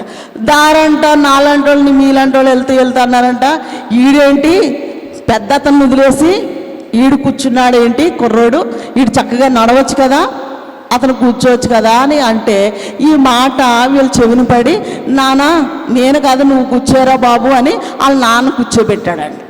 కూర్చోబెట్టాక మరి ఇలాగెళ్తూ ఉంటే మరలా మీలాంటి వాళ్ళు నాలాంటి వాళ్ళు ఎదురుపడి, ఇదేంటి గాడిదలాగా ఉన్నాడు, ఆడు నడవచ్చు కదా, కొడుకుని కూర్చోబెట్టవచ్చు కదా అన్నారండి. అయితే ఇలా కాదు, మరి ఎలాగెళ్ళినా ఏదోటి అంటున్నారు కదా, ఈసారి ఏం చేద్దామంటే ఇద్దరం కూడా కూర్చుందాము గాడిద మీద అని చెప్పి తండ్రి కొడుకు కూర్చుని వెళ్తూ ఉన్నారండి. మరలా నీలాంటమ్మ నాలాంటమ్మ అక్కడ ఎదురుపడి వీళ్ళిద్దరు గాడిదలాగా ఉండి పాపం దాని మీద ఎంత బరువు ఎక్కి కూర్చుని వెళ్తున్నారో చూడు అన్నారండి. ఇందులో మనకి ఏమర్థం అవుతుంది, ఇప్పుడు మనం ఎలాగున్నా అండి, మనం ఎలా చేద్దామన్నా లోకం ఎలాగ ఉండాలంటే చెడ్డగానే ఆలోచిస్తారు. మనం ఏది చేసినా వారికి ఏం తెలియదు, ఏమండి అందులో మంచి ఏంటో గ్రహించలేరు. కానీ మనం ఏం చేయాలి? గ్రహింపగలిగి జీవించాలి. వారు ఏదో అనుకుంటున్నారు, వీరేదో అనుకుంటున్నారు అని పాప ఏం చేస్తాడు? కొంత దూరమేమో కొడుకుని ఎక్కించాడు, కొంత దూరమేమో ఆయన ఎక్కువ కూర్చున్నాడు, కొంత దూరం ఇలా కాదని ఇద్దరు కూర్చున్నారు. ఇది మనుషులకి ఏం చేయలేదు అండ్ అది కూడా వాళ్ళకి నచ్చడం లేదు. అంటే నువ్వు ఏం చేసినా మనుషులకి ఏమవుదు? నచ్చ చెప్పలేమాట. మనం ఎలాగున్న మనుషులకు మాత్రము నచ్చ చెప్పలేం, కానీ ఎవరికి నచ్చ చెప్పచ్చు? దేవునికి నచ్చ చెప్పొచ్చు. గనుక మన క్రియలు ఎరిగిన వాడు, మన యొక్క దీక్షను ఎరిగిన వాడు, మనకి ఏ సమయంలో ఏది కావాలో ఇచ్చేవాడై ఉన్నాడు. కనుక మన తండ్రికి మనం ఏం చేయాలి అంటే, నాయనా ఈ దినము నన్ను సజీవునిగా ఉంచావు కనుక నేను మీ మందిరంలో ఈ ఉపవాస ప్రార్థనలో ఏకీభించగలిగాను. గనుక నీకు ఏం చేయాలి? కృతజ్ఞతాస్తుతి. ఈరోజు ఈ అవకాశం నాకు ఇవ్వకపోతే నేను నీ మందిరంలో రాలేను. ఈరోజు నన్ను నీ కృప చేత నువ్వు బ్రతికించకపోతే నా కుటుంబంతో నేను కలిసి నీ మందిరంలో రాలేను. అందుకనే నువ్వు చేసిన ఉపకారంలో దేనిని మరువను అంటున్నాడు. ఎందుకంటే ఇక్కడ మనం చూస్తూ ఉంటే మరి ఏం చేయాలి? ఇక్కడ ఈమె అప్పుడు యాయిర్ అనుకుంటున్నాడు, ఇంకెందుకులే అయిపోయిందిలే అనుకునే సమయంలో ప్రభు అంటాడు, నువ్వు ఇంకా ఏం చేయొద్దు, భయపడకు. ఏంటి ఎవరైనా అంటారా? చనిపోయిన తర్వాత డాక్టర్ గారు వచ్చారనుకోండి, అమ్మ నువ్వు భయపడకు అని చెప్పగలుగుతాడా? భరోసా ఇవ్వగలుగుతాడైనా? ఇవ్వలేడు. ఎందుకంటే ఇంకా ఆయన చేతుల్లో ఏమీ లేదు. కానీ నిన్ను నన్ను కలుగు చేసిన దేవుడు, సమస్తమును ఎరిగిన వాడు, దేన్నైనా ఏం చేయగలుగుతాడండి? చేయగలిగిన సమర్థుడు. కనుక ఆయన అంటున్నాడు, ఇదిగో యాయిరు నువ్వేం చేయొద్దు, నువ్వు అస్సలు భయపడకు, కానీ ఒకటి మాత్రం నువ్వు ఉంచు, ఒకటి మాత్రం నువ్వు కలిగి ఉండు. ఏంటి అంటే నమ్మిక ఉంచు. నువ్వు ఎప్పుడైతే ఆయన నమ్ముతావో, అందుకని చూడండి మరి ఎంతమంది 10 మంది కుష్ఠరోగులు వెళ్ళి అయ్యో ప్రభువా మమ్మల్ని నీవు కరుణించవా అని అడిగితే ప్రభు ఏమన్నాడంటే, సరే మిమ్మల్ని నేను కరుణించానని ఒక మాట చెప్పలేదు, కానీ ఏం చెప్పాడంటే మీరు వెళ్ళి మీ యాజకులకు దాన్ని కనుపరచండి అని చెప్పినప్పుడంట ఇలాగ 10 మంది ఆ మాట విని వెళ్తూ ఉన్నారంట. అందులో ఒకరు చూసుకున్నాడంట. చూసుకోగానే అతనికి ఏం కలిగింది? స్వస్థత కలిగిందంట. స్వస్థత కలగగానే వెంటనే ఏం చేస్తున్నాడంటే ప్రభు దగ్గరికి వెళ్ళిపోయి సాష్టాంగ నమస్కరించి అయ్యా ఇదిగో నేను స్వస్థత పొందాను అని చెప్పగానే అప్పుడు 9 మంది ఏమైపోయారు? అప్పుడు అడగలేదా ప్రభు? ఏండి ఆయన ఎన్నో మేళ్ళు మనకు చేస్తూ ఉన్నాడు, ఎన్నో ఉపకారాలు చేస్తూ ఉన్నాడు, ఎన్నో ఆయన మన కుటుంబంలో ఎన్నో ఆశీర్వాదాలు ఇస్తున్నాడు. కానీ వాటిని మర్చిపోతున్నామేమో, వాటిని విడిచిపెడుతున్నామేమో, తగినట్లుగా ఆయన ఏం చేయలేకపోతున్నా, స్థుతించలేకపోతున్నామేమో. మరి ఈ యొక్క 90 ఏమయ్యారు అని ప్రభు అడగలేదా? ఏండి ఒక్కడే స్వస్థత పొందాడా? ఒక్కడే అడిగాడా? ఎంతమంది అడిగారు? 10 మంది అడిగారు. కానీ స్వస్థత పొందాను అని చెప్పగలిగిన వాడు ఒక్కడే. కానీ మనము కూడా ఇదిగో ఆయన చేసిన ఎన్నో మేళ్ళు ఉన్నాయి, కానీ చెప్పగలుగుతున్నామా? చెప్పగలుగుతున్నామా? చెప్పలేకపోతున్నాము. ఎందుకంటే అందుకనే మరి ఇక్కడ అంటాడు ఒక మాట, దావీదు అంటాడండి చక్కని మాట. ఎందుకంటే దావీదు తన జీవితంలో ఎన్ని శ్రమలు అనుభవించినా తనకు మేలు చేసిన వారిని మాత్రం ఎప్పుడు మర్చిపోలేదు. తను ఎన్ని కష్టాలు అనుభవించినా తనకు మేలు చేసిన వాడిని మర్చిపోలేదు. కనుక ఒక మాట చెప్తూ ఉంటాడు. మనం చూద్దాం, 1 సమూయేలు గ్రంథంలో మనం చూసినప్పుడు ఇదిగో 24వ అధ్యాయం 18వ వచనంలో మనం చూస్తే అక్కడ ఒక మాటను మనం చూడగలుగుతూ ఉంటాం. చూడండి, ఇక్కడ సౌలు మనకు తెలిసిన వ్యక్తి కదండి, తెలుసు కదా? తెలుసా? మన బంధువు అంటారా? కాదు, వాక్యాన్ని బట్టి మనకి, వినడాన్ని బట్టి మనకు తెలుసు. కనుక ఈ సౌలు గొప్పవాడా కాదా? గొప్పవాడా కాదా? గొప్పవాడు. ఎందుకు గొప్పవాడంటే అతను మరి సామాన్యమైన వ్యక్తి కాదు. ఎలాగో మనం చెప్పుకోవచ్చంటే ఆ రోజు దేవుడు సమూయేలుకు ప్రత్యక్షమయ్యి ఇదిగో నీవు పలాని అతన్ని ఏం చేయాలి? అభిషేకించు. ఎవరి చేత అభిషేకింపబడ్డాడు? దేవుని వాగ్దానం ద్వారా అభిషేకింపబడిన వాడు ఎవరు అంటే సౌలు. అలాంటి సౌలు, అంత గొప్ప స్థితిని సంపాదించుకున్న సౌలు ఎలాంటి పరిస్థితికి దిగజారిపోయాడు అంటే, అతనిలో నిజంగా చెప్పాలంటే సౌలు మంచి వ్యక్తే, మంచి లక్షణం కలిగిన వాడే, మంచి పరిపాలన చేయగలిగిన సమర్థుడే. అందుకే దేవుడు సమూయేలుతో చెప్పాడు, ఇదిగో నువ్వు పలానా వ్యక్తిని ఏం చెయ్యి, రాజుగా అభిషేకించు అని చెప్పాడు. మరి ఇంత సామర్థ్యత కలిగిన వ్యక్తి ఒకానొక సమయంలో ఏం జరిగిందంటే, అక్కడ ఉన్న ఒక వ్యక్తి అంట మరి వీళ్ళందరూ నశింప చేయడానికి ఒక ఫిలిష్తీయుడు తయారయ్యాడు. ఆ ఫిలిష్తీయుడు చెప్తున్న మాటలను బట్టి ఇక్కడ ఈ సౌలు తనను ఎదిరించలేక, జయించలేక ఏం చేస్తున్నాడంట, సైన్యంతో పాటు దాక్కుంటున్నాడటండి. మరి ఆ సమయంలో చిన్నవాడైన దావీదు అక్కడికి వచ్చి ఏం చేశాడంట, ఆ ఫిలిష్తీయుని చంపేశాడట. చంపే వరకు కూడా మరి సౌలు మనసు చాలా యథార్థంగా ఉంది. ఆ కార్యం జరిగే వరకు కూడా ఈ యొక్క సౌలు చాలా నమ్మకస్తుడిగా ఉన్నాడు, మంచి వ్యక్తిగా ఉన్నాడు. ఎప్పుడైతే ఈ దావీదు ఈ గొలియాతును చంపేశాడో అప్పుడు ఈ ప్రజలందరూ ఏం చేస్తున్నారు, అప్పటి వరకు సౌలు గొప్పవాడు, రాజు, ఆయన వర్ణిస్తూ, ఆయన పొగుడుతూ, ఆయన గణపరుస్తూ ఉన్న ఈ ప్రజలు వెంటనే ఎలా మారిపోయారు ఏండి, ఎలా మారిపోయారు?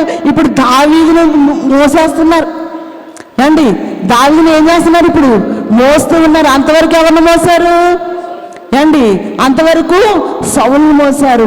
ఇప్పుడు ఎవరిని మోస్తున్నారు, దావీదుని మోస్తూ ఉన్నారు. ఎప్పుడైతే ఇలాంటి పనులు చేశాడు, ఎలాంటి పనులు చేశాడు దావీదు, సింహాన్ని చీల్చివేశాడు, ఎలుగుబంటిని చంపేశాడు, గొలియాతును చంపేశాడు. ఇలాంటి పరాక్రమం ఎన్నో కార్యాలు చేస్తూ ఉన్నాడు. ఈ ప్రజలందరూ ఏమైపోయారంటే దావీదు వైపుకి ఏం చేస్తున్నారంట, మక్కువ చూపిస్తూ ఉన్నారంట.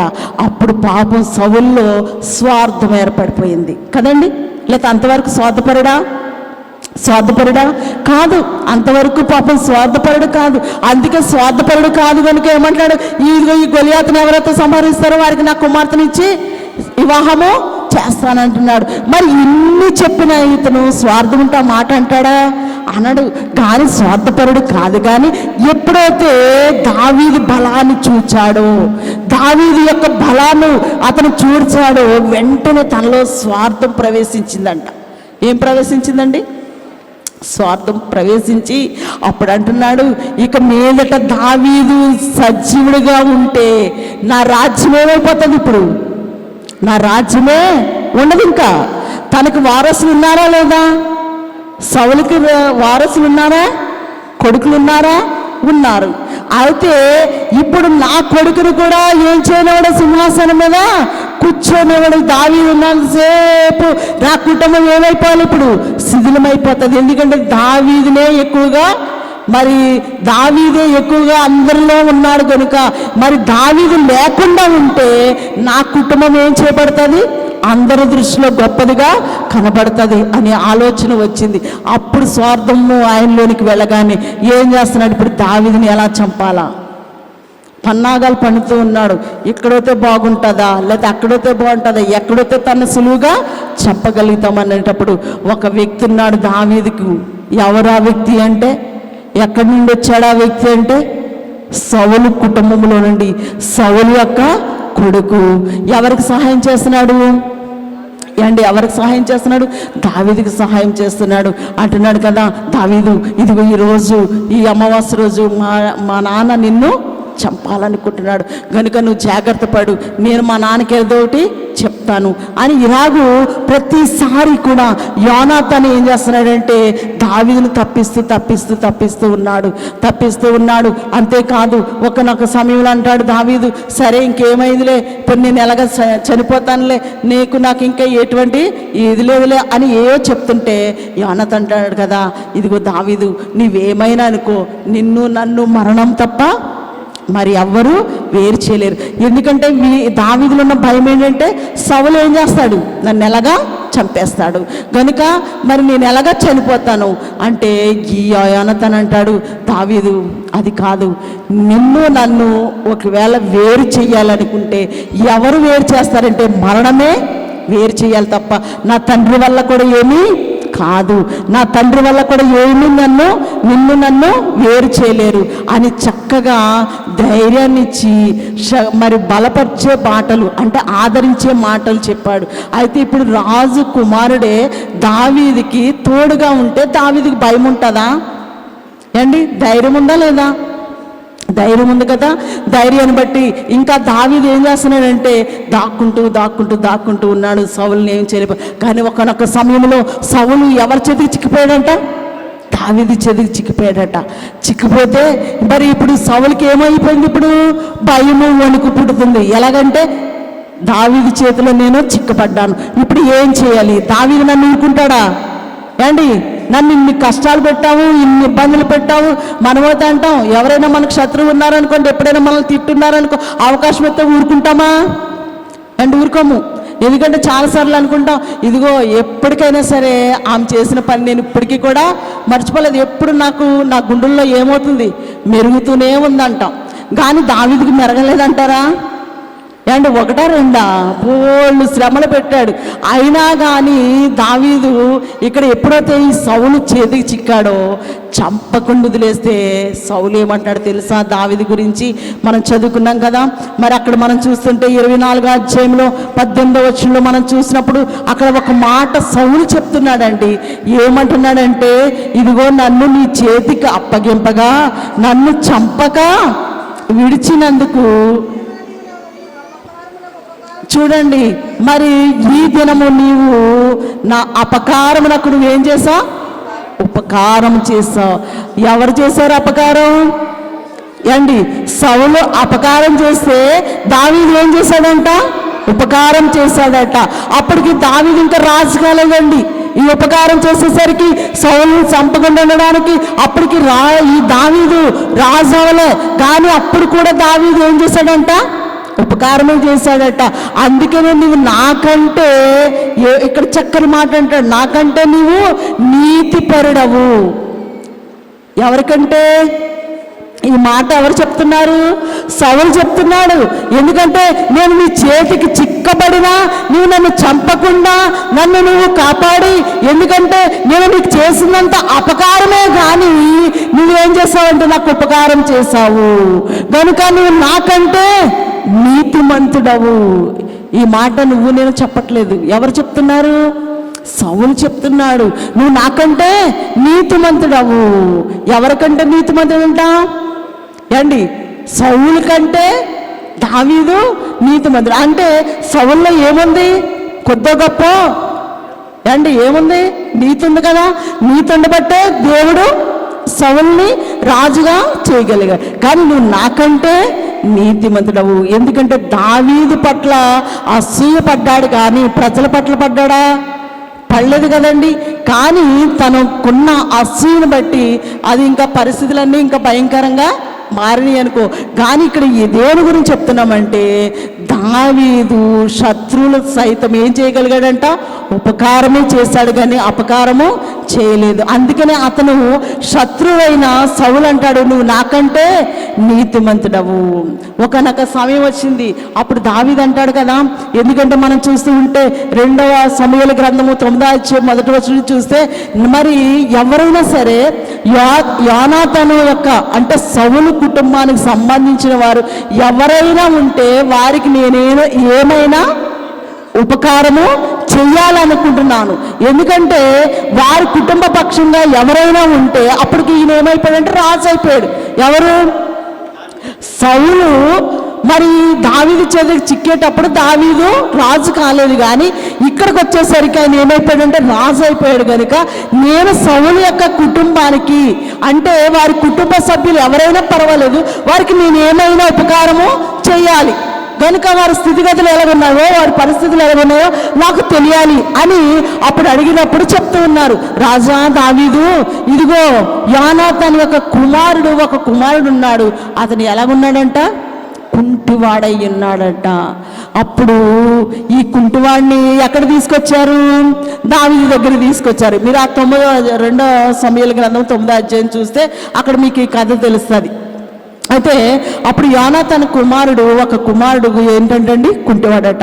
ఆ కుమారుని తీసుకొచ్చినప్పుడు అంటాడు కదా, ఆ కుమారుడు సాష్టాంగంగా నమస్కరించి ఇదిగో ఆయనతో మొక్కున్నప్పుడంట నమస్కారం చేసినప్పుడు దావీదు అతన్ని ఏం చేస్తున్నాడు, ప్రేమతో చేర్చుకున్నాడట.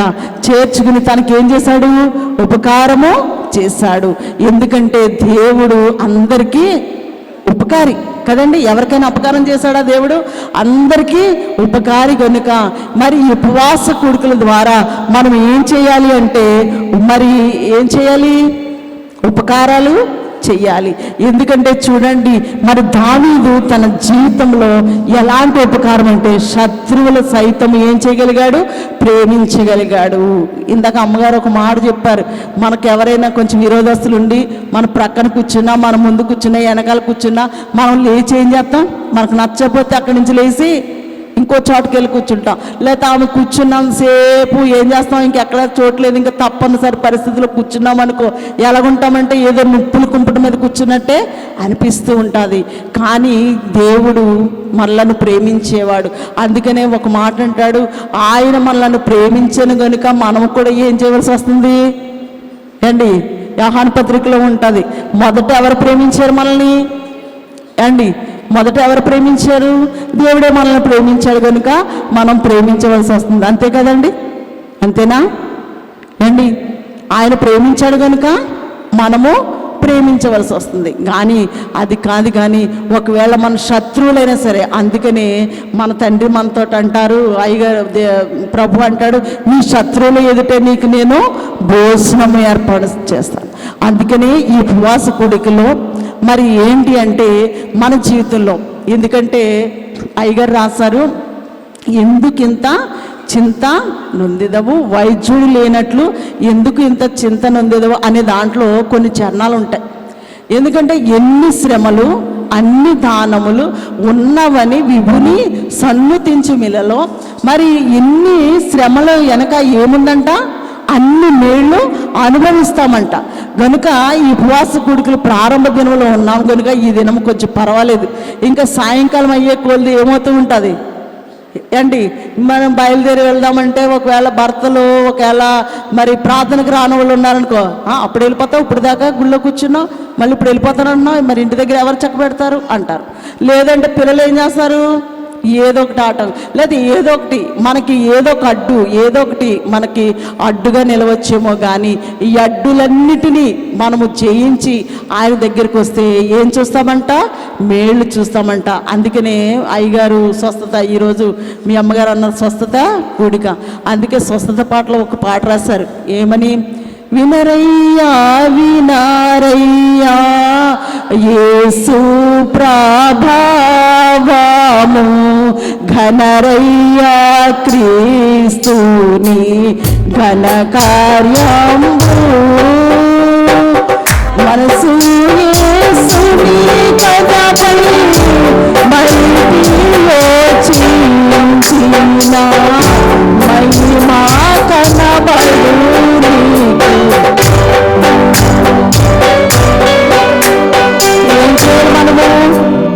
ఏంటి ఏం చేయాలి, వినరయ్యా వినరయ్యా యేసు ప్రభావము, ఆయనలో ఉన్న ప్రభావము మనం గ్రహించాలి, ఆయనలో ఉన్న శక్తిని మనం గ్రహించాలి. ఆమె ఎందుకంటే అంత జనసమూహంలో వెళుచున్నా కానీ ఆయన వస్త్రపు చెంగు ముట్టగానే ఆయనలో ఉన్న ప్రభావం ఎక్కడికి వెళ్ళిందంట, ఆమెలోనికి వెళ్ళింది. ఆమెకి ఏం కలిగింది, స్వస్థత కలిగింది. అందుకే నువ్వు యేసుక్రీస్తు వారి కథ వినండి అనే ఒక పాట ఉంది, యేసుక్రీస్తు వారి కథ వినండి అనే కీర్తన కూడా ఉంది, మన తండ్రి గారు రాశారు. ఎందుకంటే యేసుక్రీస్తు వారి కథ వినుడి దేశీయులారా, యేసుక్రీస్తు వారి కథ వినుడి.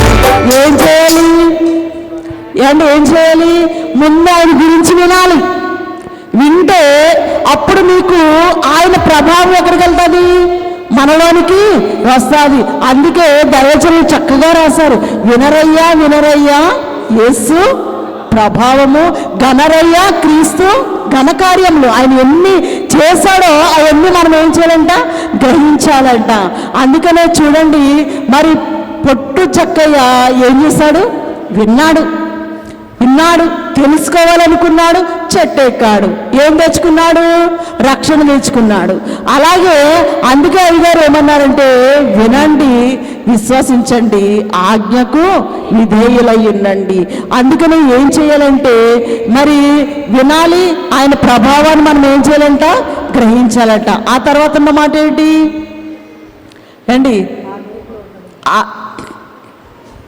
వినరయ్యా వినరయ్యా యేసు ప్రభావము, ఘనరయ్యా క్రీస్తుని ఘనకార్యాంబు.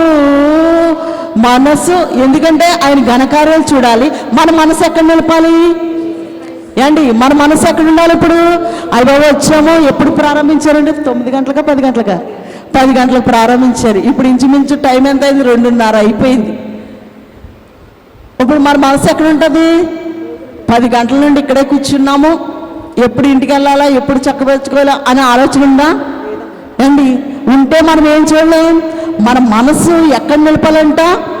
యేసుని కథపై నిలపాలంట. అప్పుడు ఏం చేస్తాం?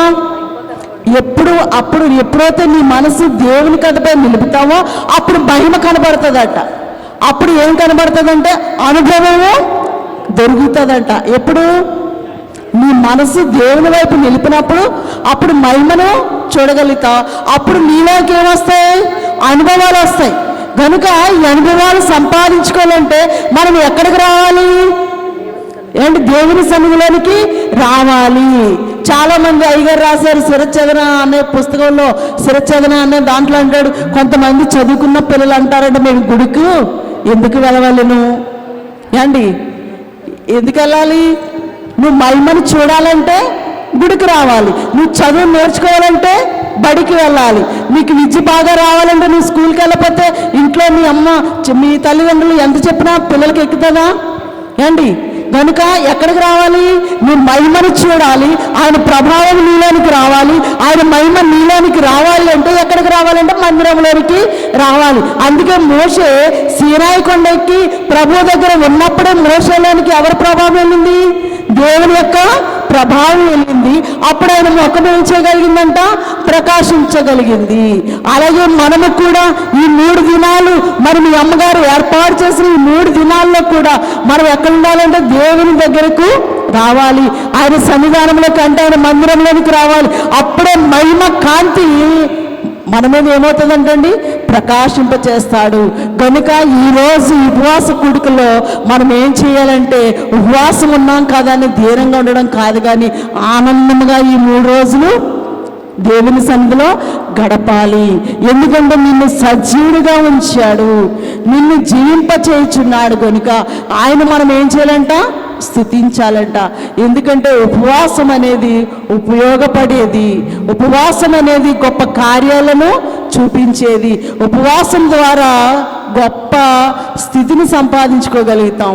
ఎందుకంటే చూడండి, మరి దానియేలును బట్టి రాజు ఏం చేయగలిగాడు అండి? రాజు ఉపవాసం ఉన్నాడు. దానియేలును బట్టి సింహము కూడా ఏం చేయగలిగింది? ఉపవాసం ఉండగలిగింది.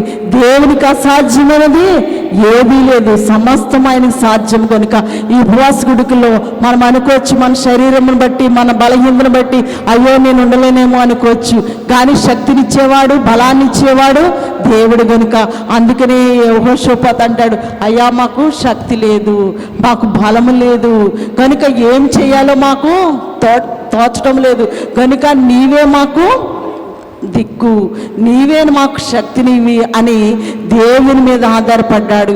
దేవుడు అక్కడ ఏం చేశాడంటే వాడు మరి యెహోషువతో పాటు తన సైన్యం అంతటిని కూడా ఏం చేశాడు? ఉపవాసంలో ఉంచాడు. కనుక అక్కడ శత్రువులను జయించగలిగారు. యుద్ధము చేయకుండా శత్రువులు ఏమైపోయారు? హతమార్చబడ్డారు. కనుక ఇదిగో మనము కూడా పోరాడేవాడు, మన పక్షంగా పోరాడేవాడు ఎవరంటే మన దేవుడు. కనుక ఆయనతో మనం ఉంటే ఆయన మన పనులన్నిటిని ఏం చేస్తాడండి అండి? నువ్వు నా పని మీద ఉంటే నేను నీ పనులన్నిటిని నేను చేస్తాను. అంతేకాదు నీ బలహీనత తట్టు చూడకు, నా బలం ఇదిగో చూడు, నీ బలమునకు మించిన పనులు నీ యొక్క నా బలమే కదా చేయవలెను. ఎవరు చేస్తారు? మనం ఎంతో బలవంతులం అనుకుంటామేమో, కానీ కాదు. మన శక్తి కాదు, మన జ్ఞానం కాదు, మనది ఏది కాదు. దేవుడు మనకి ఈ తరుణాన్ని ఇవ్వకపోతే మనం ఏమీ చేయలేము. కనుక ఈ ఉపవాస కూడికల ద్వారా ఉపయోగపడేవారుగా ఉండాలి. దావీదు ఉపయోగపడ్డాడా లేదా? ఉపకారం చేశాడా లేదా? అందుకనే భక్తుడు అంటాడు, నువ్వు చేసిన ఉపకారములకు నేనేమి చెల్లింతును. ఎందుకంటే నువ్వు ఎలాంటి ఉపకారాలు చేసావంటే, నాకు ఇదిగో సమాధిలో నుండి నా ప్రాణమును ఏం చేశావు? విమోచించావు. కరుణా కటాక్షములో నాకేం చేశావు? కిరీటముగా ఇచ్చావు. గనుక శక్తిహీనులమైన మనలను, బలహీనులమైన మనలను బలవంతులుగా చేసి బలమైన కార్యాలు జరిగించుకుంటానికే ఈ ఉపవాస కూడికలను ఏర్పాటు చేశారు. కనుక ఈ మొదటి ఉపవాస కూడికలు ఏకేపించిన మీరు ఆత్మ బలమును పొందుతూ ఆత్మశక్తిని పొంది దేవుని సన్నిధిలో మరి ఉన్న దినాలు కూడా గడపడానికి ఒకటే ప్రార్థన, అయ్యా మాకు శక్తి లేదు కానీ నువ్వు శక్తిమంతుడవు, మేము బలహీనులమే కానీ నువ్వు బలవంతుడవు. గనుక నీ శక్తి నీ బలము మాకు అనుగ్రహించి ఈ 3 దినాలు మమ్మల్ని ఎలా నిలబెట్టాలి అండి? ఒక మాట చెప్తూ ఉంటాడు, చక్కని మాట. అది ఏంటి అంటే, నీ భోజన పళ్ళ చుట్టూ నీ పిల్లలు ఒలీవ మొక్కల వలె ఉంటారు. ఈ 3 దినాలు మనం ఎలా ఉండాలి అండి? ఎలా ఉండాలి? ఒలీవ మొక్క వలె ఉండాలి. ఒలీవ మొక్క ఏం చేయలేదు ఏంటి? వాడిపోలేదు ఏంటి? నశించిపోలేదు ఏంటి? జలప్రయాలు వచ్చి అందరూ నశించిపోయారు, కానీ చక్కగా చిగురిస్తూ చక్కగా నిలబడి ఉంది. కనుక ఎలాంటి ఆటుపోట్లు వచ్చినా, ఎలాంటి కష్టములు వచ్చినా, ఎలాంటి ఇబ్బందులు వచ్చినా ఒలీవ మొక్క ఏం చేయలేదంట? వాడిపోలేదట. కనుక జీవము కలిగి ఎలాగైతే ఉందో, అయ్యా ఈ 3 దినాలు నీ బల్ల చుట్టూ మేము ఒలీవ మొక్కల వలె ఉండాలి. మాకు శక్తి లేదు, మేము బలహీనులమే, కానీ నీ శక్తి నీ ప్రభావము నీ మహిమ మా మీద ఉంచి ఈ 3 దినాలు ఎంత గొప్ప రాజు అయినా సరే తన సైన్యం అంతటి ఏం చేశాడంట? ఉపవాసంలో ఉంచాడు. కనుక ఉపవాసం ద్వారా శత్రువులను జయించగలిగారు. అలాగే ఉపవాస కూడికల ద్వారా నా కుటుంబంలో ఉన్న ప్రతి సమస్యను నేను ఏం చేయాలి? జయించాలి. ఈ ఉపవాస కూడికల ద్వారా నా సమస్యలన్నీ నేను తీర్చుకోవాలయ్యా. ఎందుకంటే నా బంధువులు, నా స్నేహితులు, నా రక్త సంబంధులు కాదు, కానీ నీవు నాతో ఉంటే చాలు, అన్నీ నాకు మేళ్ళే. ఎందుకంటే చూడండి, యెహోవా యందు భయభక్తులు కలిగిన వారు ఏ మేలు కొదువై ఉండదని చెప్తూ ఉన్నారు. కనుక ఏ మేలు తక్కువ చేసేవాడు కాదు దేవుడు. ఏ సమయంలో నీకు ఏది కావాలో, నువ్వు చనిపోయావా, చనిపోయిన నిన్ను కూడా లేవనెత్తగలిగిన దేవుడు మన దేవుడు. కనుక ఇదిగో నువ్వు ఏ విషయంలో నువ్వు నిరాశలో ఉన్నావో, ఏ విషయంలో నువ్వు కష్టపడుతూ ఉన్నావో, ఎందుకంటే దేవుడు చేసిన గొప్ప కార్యాలు మనము ఎప్పుడు కూడా ఏం చేయకూడదండి? బరవకూడదు. అసలు ఈ ఉదయం లేచి మనం ఎలా ఉన్నామంటే దేవుడు చేసిన గొప్ప కార్యమే. కనుక దీన్ని బట్టి కూడా మనం ఏం చేయాలంటే ప్రభుని స్తుతించాలి. కనుక ఈ ఉపవాస కూడికల ద్వారా ప్రభుని స్తుతించుచు ఆత్మీయ మేళ్ళు, ఆత్మీయ బలము, ఆత్మీయ శక్తి దేవాతి దేవుడు మనందరికీ అనుగ్రహించును గాక. ఆమేన్. మహోన్నతానికి వందనాలు. ఇన్న మాటలు ఒకరిని భద్రపరిచి నీ రాక సిద్ధపరచుకోమని మా కొరకు మహిమేగాడికి వచ్చి నీ స్నామం నేడుకుని ప్రార్థన చేయుచున్నాం తండ్రి. ఆమేన్. మరి నన్ను ప్రేమించి మరి ఇంటి గొప్ప అవకాశాన్ని ఇచ్చిన మరి అయ్యగారికి, యేసోబు అయ్యగారికి, అలాగే ప్రమేళ అమ్మగారికి నా హృదయపూర్వక వందన మరణాత. ఎందుకంటే వారు నాకంటే చిన్నవారైనప్పటికీ మరి నన్ను ఎంతగానో ప్రేమిస్తూ మరి ప్రతి సందర్భంలో, ఎందుకంటే నాకు ఆత్మీయ తమ్ముళ్ళు అంటే మరి దేవదాస్ గారు, మరి ఆయన కూడా ప్రతి విషయంలో మరి ఆ కుమారుడు కూడా నాకు ఎంతగానో మరి ప్రతి విషయంలో కూడా మరి సలహాలు ఇస్తూ చక్కగా అక్క ఇది అది అని మంచి చెడ్డలు చెప్పడం నన్ను ఎంతగానో ప్రేమిస్తూ ఉన్నారు. వీరికి మరి వీరి కుటుంబానికి, వీరి బిడ్డలందరికీ కూడా నా ప్రత్యేకమైన వందన మన్నాతలు. అలాగే అర్థం కాకపోయినా అర్థమైనట్లుగా చక్కగా తలలు ఊపుతూ నవ్వుతూ విన్న మీ అందరికీ నా ప్రత్యేకమైన వందన మన్నాతలు. అలాగే మరి చెల్లికి నా ప్రత్యేకమైన వందన మన్నాతలు. మరణాత.